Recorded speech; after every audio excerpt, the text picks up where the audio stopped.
Bismillahirrahmanirrahim.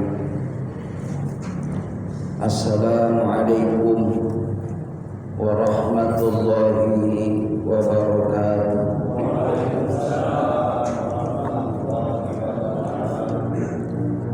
Bismillahirrahmanirrahim. Bismillahirrahmanirrahim.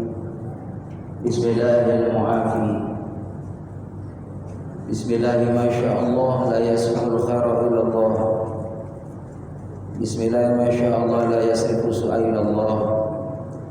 Bismillahi masyaallah ma kana min ni'matin fa minallah.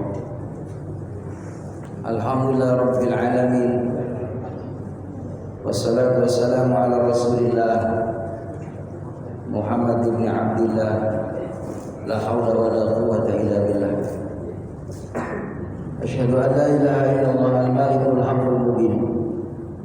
Muhammadur Rasulullah shadiqul wa'dil amin. Allahumma shalli wa sallim ala sayyidina Muhammad wa ala alihi wa sahbihi ajma'in. Qala Allah ta'ala fi kitabihil karim. Bismillahirrahmanirrahim. Wabtaghi fima ataka daral akhirah wa la tansa nasibaka minad dunya wa ahsin kama ahsanallahu ilaika wa la tabghil fasada fil ardh innallaha la yuhibbul mufsidin. Wa qala an-nabi sallallahu alaihi wasallam ittaqullaha wa'dilu baina auladikum. Sadaqallah sadaqa Rasulillah sallallahu alaihi wasallam. Bapak Ketua DKM, Bapak Haji Guru, semoga beliau diberikan kesehatan oleh Allah Subhanahu wa taala, barakah umur, barakah kesehatan, barakah keluarga. Juga mudah-mudahan kita semua, para orang tua yang hadir, para sesepuh, tokoh masyarakat, yang insya Allah semuanya senantiasa memperoleh barokah dari Allah Subhanahu wa taala. Satid, para hujjah, bil khusus guru kita bersama akhirul mahbub Al-Ustaz Muhammad Shalihin, maka Allah fitul hayati, semoga beliau diberikan kesehatan oleh Allah Subhanahu wa taala. Alhamdulillah, bersyukur pada Allah Subhanahu wa taala atas izin dan ridhonya kita masih diberikan nikmat sehat wal afiat, nikmat diberikan barokah umur, diberikan nikmat waktu untuk kita sama-sama fastabiqul khairat, berlomba-lomba dalam kebaikan. Jangan pernah kita tunda untuk melakukan kebaikan, karena sesungguhnya orang yang ada di alam barzah, dia minta kepada Allah, ya Allah hidupkan aku satu saat aja, 1 jam aja, untuk kembali ke bumi, bukan untuk mencari rezeki, bukan ingin mencari harta benda, bukan kangen kepada orang yang dulu dicintainya, tapi inginnya dia almarhum almarhumah, mayat yang ada di alam barzah, dia ingin kembali ke dunia, ingin melakukan amal saleh. Sayang 1000 sayang, sudah tidak mampu lagi dia, sudah tidak bisa lagi diberikan kesempatan hidup, karena sudah ada di alam barzah. Hidup ini hanya sekali. Hidup ini adalah pilihan kita, mau sa'id atau mau saqi, mau mulia atau mau hina. Hidup ini adalah final, penentu buat kita. Sukseskah kita nanti di alam barzah, dan alam barzah adalah penentu kita untuk menuju alam yang abadi selamanya. Kalau selama kita di alam barzah, kita akan memperoleh keselamatan selama-lamanya di akhirat. Tapi kalau kita di alam barzah mendapatkan iqab, mendapatkan siksa, mendapatkan azab, mendapatkan hufratan min hufarin nar, niran, cahaya nerakanya Allah, cahaya api dari nerakanya Allah Subhanahu wa taala yang diberikan kepada orang yang berbuat dosa. Maka na'udzubillah min dzalik, kita berdoa, Allahumma inni a'udzubika min adzabil qabri Ya Allah, aku minta kepadamu jangan sampai disiksa di alam barzakh. Innal azabil kubur haq, sesungguhnya azab kubur itu benar adanya. Sahabat Umar yang rahimakumullah, beliau mudah menangis. Sahabat Abu Bakar juga sama, mudah menangis. Tapi lebih menangis lagi kalau sudah membayangkan cerita alam kubur. Karena di sana sendiri hadirin. Tidak ada siapapun di alam barzakh. Istri kita yang kita cintai akan ditinggal. Anak-anak kita juga nggak bisa nemani di alam barzakh.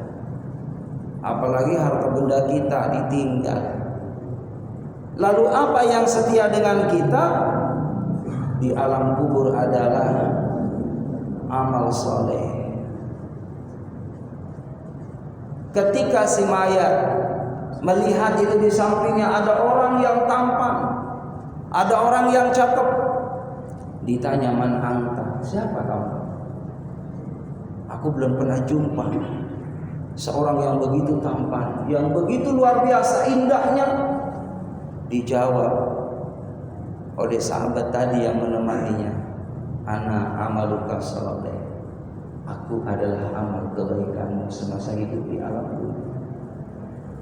Mudah-mudahan insyaallah langkah kita semua menjadikan beratnya timbangan amal soleh kita nanti ketika dihisab, penggugur dosa-dosa kita di masa yang lalu,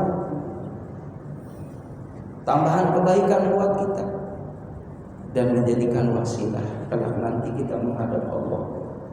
Allah panggil, ya ayyatuhan nafsul mutmainnah, wahai jiwa yang tenang, irji'i ila rabbiki radiyatan mardiyah, mari kembali dengan hamba yang kau ridhoi, yang aku ridhoi. Radiyatan mardiyah, ridho dan diridhoi oleh Allah Subhanahu wa taala. Wadkhuli fi ibadi wadkhuli jannati, kumpulah dengan hambaku, masuk ke dalam surgaku. Maka begitu senyum malaikat, senyum manusia tadi melihat bagaimana lambaian malaikat Jibril alaihissalam memperlihatkan tangan sebelah kanannya surganya Allah Subhanahu wa taala. Dia senyum bahagia. Ternyata inilah yang disampaikan oleh para alim ulama, bahwa surga itu benar. Maka orang tadi pun ikhlas meninggalkan orang yang dicintainya, meninggalkan harta bendanya. Dia jauh lebih bahagia karena akan bertemu dengan rahmatnya Allah Subhanahu wa taala. Allahumma shalli ala sayyidina Muhammad. Salawat dan salam semoga terlimpah curahkan keharibaan Nabi kita Muhammad sallallahu alaihi wasallam, yang kita harapkan syafaatnya, syafaat dunia, terlebih-lebih syafaat akhirat. Apakah berlaku syafaat Nabi Muhammad buat kita di dunia ini? Berlaku. Salat kita akan diterima kalau ada salawat. Allahumma shalli ala sayyidina Muhammad wa ala ali sayyidina Muhammad. Kalau salat kita membaca salawat kepada Nabi Muhammad, maka salatnya diterima oleh Allah. Ketika khutbah Jumat, seorang khatib membaca salawat, karena itu adalah rukun yang harus dibaca salawat itu ketika khatib naik mimbar. Berarti kalau tidak bersalawat kepada Nabi Muhammad, khatibnya tidak sah. Berarti sholat Jumat akan diterima ketika ada salawat kepada Rasulullah. Berarti itu syafaat. Begitupun berdoa kepada Allah, doa berlama-lama kepada Allah tanpa adanya salawat, ditolak doanya oleh Allah Subhanahu wa taala. Bahkan dalam hadis Rasulullah SAW, man nasiya salatan alaihi, barang siapa yang lupa salawat kepadaku, kata Nabi Muhammad, maka kelak nanti di akhirat dia akan terputus menuju jalan ke surganya Allah Subhanahu wa taala. Maka salawat itu Sangat luar biasa hadirin keistimewaannya. Makanya banyak-banyaklah kita sebagai umat Nabi Muhammad untuk terus memperbanyak sholawat kepada Rasulullah Sallallahu Alaihi Wasallam. Boleh kita baca sholawat Fatih, boleh kita baca sholawat ya Tibil Qulub, sholawat Nariyah, sholawat Bushra, sholawat Kamilah, sholawat Nariyah, ada sholawat Ibrahimiyah, ada sholawat Jibril, banyak puluhan ratusan sholawat. Silakan pilih sholawat yang mana saja, intinya mengagungkan Nabi kita Muhammad Sallallahu Alaihi Wasallam. Karena orang yang istimewa nanti di akhirat, inna awalan nasi bi yaumil qiyamati aktsaruhum alaihi shalah. Orang yang pertama kali berada di barisan Nabi Muhammad, aktsaruhum alaihi shalah, mereka yang banyak membaca sholawat kepada Nabi Muhammad Sallallahu Alaihi Wasallam. Alangkah bahagianya hadirin ketika berada di padang mahsyar, lalu kita meniti di atas Shiratal Mustaqim. Nabi tidak henti-hentinya beliau meminta kepada Allah Subhanahu wa taala, salim ummati, ya Allah selamatkan umatku. Salim ummati, tidak henti-hentinya Nabi Muhammad membaca permohonan doa di hadapan Allah. Selamatkan umatku ya Allah, selamatkan umatku ya Allah. Ada orang yang berjalan kalbarqil khotib, seperti kilat, terbang cepat menuju surganya Allah Subhanahu wa taala. Ada orang yang lari, ada orang yang berjalan kaki. Maka kita minta kepada Allah dan kita berharap ketika meniti di atas Shiratal Mustaqim, yang mana jalannya pertama adalah naik, lalu dalam riwayat itu jalan yang kedua jamaah rahimakumullah baru menurun, ya semakin tajam jamaah rahimakumullah turunannya, dan di bawahnya adalah neraka jahanam yang Allah nyalakan 3000 tahun. 1000 tahun Allah nyalakan berwarna putih hadirin. Lalu 1000 tahun lagi Allah nyalakan berwarna merah. 1000 tahun lagi Allah nyalakan berwarna hitam. Maka panasnya neraka jahanam mengenai tubuh orang yang ingkar kepada Allah Subhanahu wa taala, belum mengenai itu api kepada tubuhnya orang yang berbuat dosa. Maka baru asapnya saja sudah luntur, sudah hancur itu kulitnya, dagingnya, saking dahsyatnya neraka jahanam. Maka saat itu jemaah rahimakumullah, Nabi pun tidak henti-hentinya salim ummati, selamatkan umatku ya, selamatkan umatku ya. Itu permohonan Nabi kita Muhammad Sallallahu Alaihi Wasallam. Begitu sayangnya, begitu cintanya Nabi Muhammad kepada kita sebagai umatnya. Maka kita pun tentunya jamaah rahimakumullah ingin nanti bersama-sama di akhirat kumpul dengan Nabi Muhammad, kumpul dengan orang yang kita cintai. Alangkah bahagianya kalau semua itu alhamdulillah Allah izinkan buat kita semuanya, amin ya rabbal alamin. Hadirin jamaah yang dimuliakan oleh Allah Subhanahu wa taala, di dalam Al-Quran surah Al-Qasas ayat 77, bagaimana Allah Subhanahu wa ta'ala menganjurkan kepada kita, bismillahirrahmanirrahim, wabtaghi fima atakallahu daral akhirah, carilah apa-apa yang Allah karuniakan untuk negeri akhirat. Jadi yang diprioritaskan bagaimana kita jangan pernah lupa kepada Allah, jangan pernah lupa ibadah kepada Allah. Sesibuk apapun, serepot apapun, sempatkan kita, luangkan waktu untuk Allah Subhanahu wa ta'ala sebagai bentuk rasa syukur kepada Allah yang telah diberikan nikmat yang begitu banyak. Makanya para aulia Allah, orang-orang soleh itu hadirin, kenapa? Beliau itu sering banyak menangis, mudah meneteskan air mata, karena membayangkan begitu murah dan begitu luas kasih sayang Allah kepada hambanya, yang Allah terus mencurahkan nikmatnya, kasih sayangnya kepada hambanya, baik yang soleh ataupun orang yang berbuat dosa. Tetap kalau orang yang soleh, semakin Allah berikan curahan rahmat yang lebih baik, yang lebih banyak, yang lebih barokah. Rahmatnya Allah juga Allah curahkan bagi orang yang berbuat dosa. Allah tunggu. Kalau ada hambanya berbuat dosa di pagi hari, Allah tunggu malam harinya. Kalau hamba Allah dia berbuat dosa di malam hari, Allah tunggu pagi harinya. Jangan pernah putus asa dari rahmat Allah. Karena yang namanya manusia, makhluk khoto'i wa nisyan, tempatnya salah dan dosa. Enggak ada orang yang suci, enggak ada. Fala tuzakku anfusakum, jangan merasa kamu dirinya suci, tidak.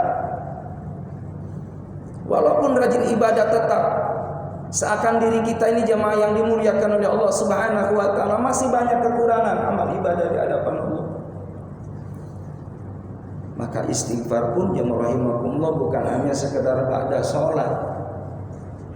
Walaupun memang itu yang dicontohkan Nabi Muhammad, minimal 3 kali ba'da sholat. Astaghfirullahaladzim alladzi la ilaha illa huwal hayyul qayyum wa atubu ilaihi. Astaghfirullahaladzim alladzi la ilaha illa huwal hayyul qayyum wa atubu ilaihi. Astaghfirullahaladzim alladzi la ilaha illa huwal hayyul qayyum wa atubu ilaihi. Kata Nabi Muhammad, barang siapa yang membaca istighfar tadi setelah ba'da salat, maka Allah akan ampunkan dosanya, walaupun dosanya sebanyak buih yang ada di laut. Bagaimana kita tidak untung? Setiap pulang dari masjid dosa kita diampuni. Setiap kita pulang dari majlis taklim dosanya dibersihin sama Allah. Kalau mungkin di rumah mohon maaf, doa juga cepat, zikir juga cepat. Kalau di sini kita nih makmum tinggal amin Pak. Yang memandu Pak Ustadz. Pak Ustadz minta sama Allah, Bapak sama Ibu mah tinggal amin. Semoga dikabulkan apa yang diminta sama Pak Ustadz tadi, Pak Imam tadi. Masya Allah jasanya Pak Ustadz luar biasa nih. Ya? Kalau undang ke rumah Pak Haji, tinggal lunak, 300 sih mah gratis, amin, amin doang Pak. Apa yang diminta sama Ustadz tadi, sama Imam tadi, sama kebaikan yang diminta Pak Ustadz, kebaikan juga buat orang yang mengamini. Makanya yang namanya jamaah itu rahmat, penuh dengan kebaikan. Kata Nabi kita Muhammad sallallahu alaihi wasallam, "Atahadatsu bi ni'matillahi syukran." Tahadus bin nikmat, mengungkapkan syukur kepada Allah.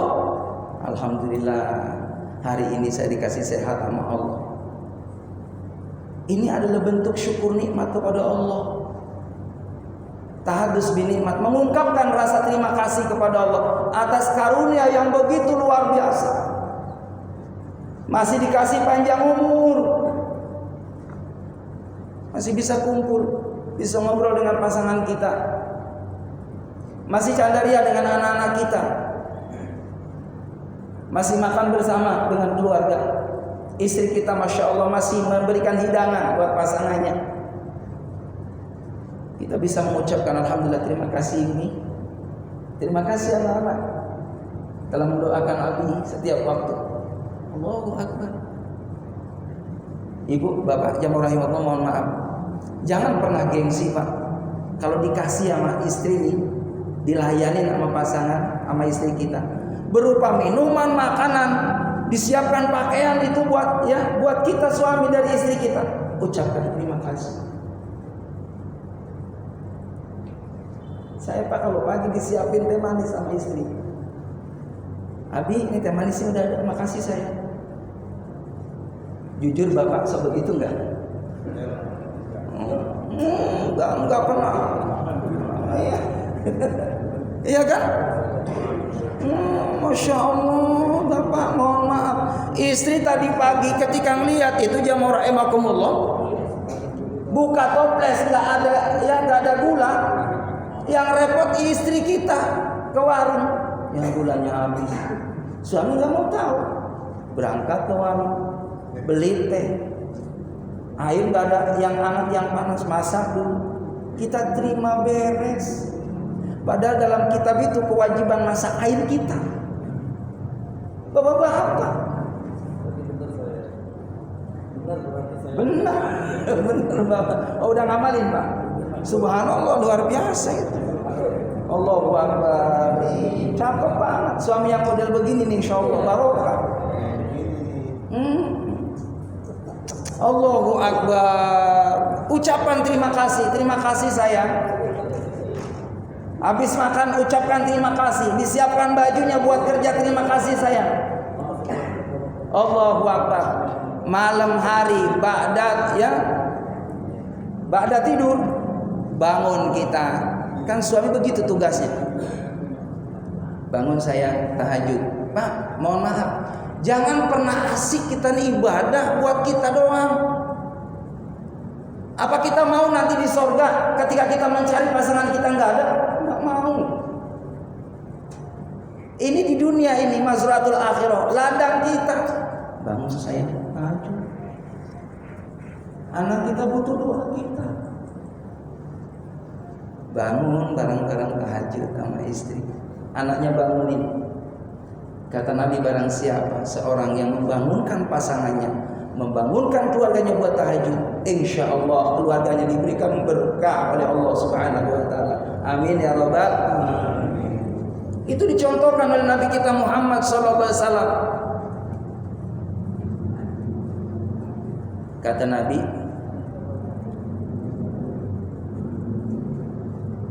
wa man la yashkurin nas la yashkurillah. Barang siapa yang tidak terima kasih kepada manusia, berarti tidak akan termasuk orang yang tidak akan mudah untuk terima kasih kepada Allah. Susah untuk terima kasih kepada orang manusia, dia susah.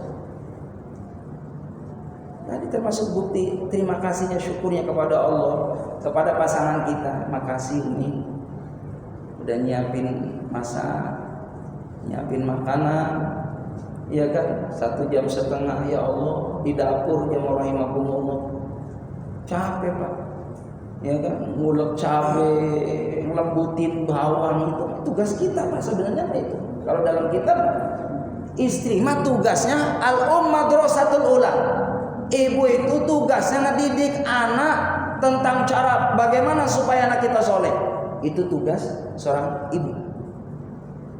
Belajar itu bagaimana kaifiyah sholat.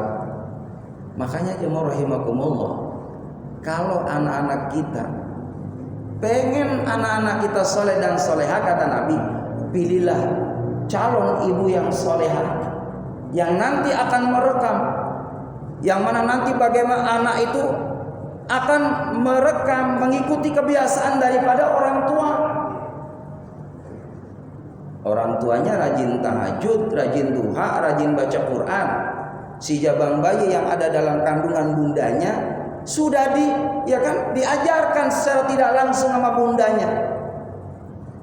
Keberkahan anaknya akan terasa dari apa yang diperbuat oleh bundanya. Makanya madrasatul ula, ibu adalah madrasah yang nomor 1. Masya Allah, ya rahimakumullah. Makanya kudu sayang sama istri. Benar, kudu sayang banget. Ngebayangin ya rahimakumullah, 9 bulan Pak, bawa anak kita, Masya Allah, dalam kandungan 2,5 kg, ada yang 3 kilo. Bapak praktekin ntar, bungkus Bapak liter yang 3 kilo. Lalu Bapak ke pasar. Apa kata orang nanti? Nah itu udah diamalin, itu udah dipraktekin. udah dilakonin tuh sama istri, begitu tuh ngerasain bawa bocah. Apalagi mohon maaf di saat lahir, itu pilihan antara hidup dan mati, Pak. Istri kita tuh, alhamdulillah Pak Haji setia, masya Allah. Ketika istri dalam kondisi akan melahirkan, saya berdoa tuh supaya dikasih kemudahan. Hanan wa Yahana waladat Maryam wa Maryam waladat Isa ukhruj ayyuhal maulud bi qadratil malikil ma'bud. Itu doa supaya dipermudah. Alhamdulillah jamaah rahimakumullah, anak saya tiga-tiganya semua lancar, normal. Padahal ini anak pertama kurang lebih hampir mau 4 kilo Pak. Menurut medis ini harus dibawa ke rumah sakit. Ini kisah nyata Pak. Terasa jamaah rahimakumullah itu dari semalam. Dari malam jamaah rahimakumullah ba'da Isya sampai itu menjelang maghrib Pak. Hampir itu masya Allah berapa? Ya kan? Sehari semalam. Kata dokter ini mesti dibawa ke Al-Multazam. Saat itu mohon maaf, uang saya kalau nggak salah kurang lebih ada 250 aja. Saya nangis sama Allah, ya Allah, dari mana saya? Istri saya mau dibawa ke rumah sakit. Saya punya keyakinan kepada Allah, saya pulang. Saya sujud di hadapan Allah di masjid, saya baca Quran minta sama Allah, ya Allah mudahkan ya Allah istri saya. Karena nanti maghrib kalau nggak keluar si jabang bayi dibawa ke Al-Multazam. Hadirin, masya Allah. Pas itu saya habis pulang ke masjid, habis sujud minta sama Allah, habis baca Quran. Pas sampai situ kurang 5 menit azan maghrib. Pas itu mau azan maghrib lahir anak saya. Lahir pas azan. Subhanallah, kekuatan doa, kekuatan Al-Quran. Ya saya tanya nih kalau ke dokter berapa ya, kurang lebih waktu itu antara 3 jutaan. Punya duit 2,5 juta hati, 250. Ya Allah. Udah. Di saat itulah butuh kita sama Allah. Nah kebanyakan manusia seperti itu kata Nabi Muhammad. Di saat butuh faida ketika dia dalam kondisi lemah, doain arid, minta sama Allah, ngerengek-rengek sama Allah. Tapi ketika dikasih nikmat wa idza an'amna alaihi wa na'abi janibi jauh sama Allah. Tapi dalam kondisi darurat, fadu doain arid, ngerengek-rengek di hadapan Allah. Ya Allah, tolong aku ya Allah. Baru disebut Allah di saat dia susah. Padahal perintahnya adalah dalam kondisi senang, dalam kondisi susah tetap hati kita ingat Allah Subhanahu wa taala. Jadi kata Nabi, wa man la yashkurin nas la yashkurillah. Wal jama'atu rahmah. Begitupun tadi saya sampaikan. Usahakan jamaah rahimakumullah. Kita biasakan berjamaah. Sholat berjamaah. Taklim seperti ini bukankah kita berjamaah? Lalu kebiasaan kita dalam keluarga juga usahakan berjamaah. Makan berjamaah dengan istri kita. Saya sampai sekarang mohon maaf, sepiring berdua. Bapak kalau nggak percaya ntar kapan-kapan jam 4:30 sore ya main ke rumah saya. Ya, nanti saya suguhin Bapak sepiring, saya mesti berdua. Karena istri saya nggak bakal makan kalau nggak sama suaminya katanya, karena beda ya, makan sama Abi walaupun lauknya nggak macam-macam, insya Allah rasanya nikmat ya, walaupun hanya nasi garam sebelahnya ayam bakar ya, sama sambal sama lalapi nikmat nih ya. Alhamdulillah jemaah rahimakumullah. Bahkan jemaah rahimakumullah sampai sekarang nih anak saya udah gede-gede, anak saya udah pada ya kerja semua. Itu kalau lagi kumpul Pak, saya suapin semua. Saya suapin, istri saya suapin. Ya, anak saya pertama, anak terus saya suapin semua. Kapan lagi? Itu ada rahmat dari Allah Subhanahu wa taala menyatukan hati kita. Gelasnya satu gelas bersama dengan anak-anak. Kadang gantian uminya nyuapin saya. Kalau yang disuapin anaknya doang saya cemburu hati. Nih, saya mana? Ya, masa anaknya doang yang disuapin. Ya. Saya juga suapin dong saya ya. Suapan masya Allah barokah hadirin. Al jama'atul rahmah. Berdoa bersama-sama lebih banyak dikabul oleh Allah Subhanahu wa taala. Kan keterangannya seperti itu. Kalau kita kumpul berdoa ada 40 orang, itu doa wali sama seperti doanya wali. Mau kapan lagi hadirin? Ya, perbanyak bersama-sama berjamaah. Apalagi sahabat kita nanti di akhirat orang yang baik itu kelak nanti di akhirat bakal memberikan syafaat pertolongan. Nah kita ini semua aja mau rahimakumullah insyaallah saling tolong-menolong nanti di akhirat. Bakal ngajak bareng-bareng ya untuk sama-sama dalam sholat. Amin ya rabbal alamin.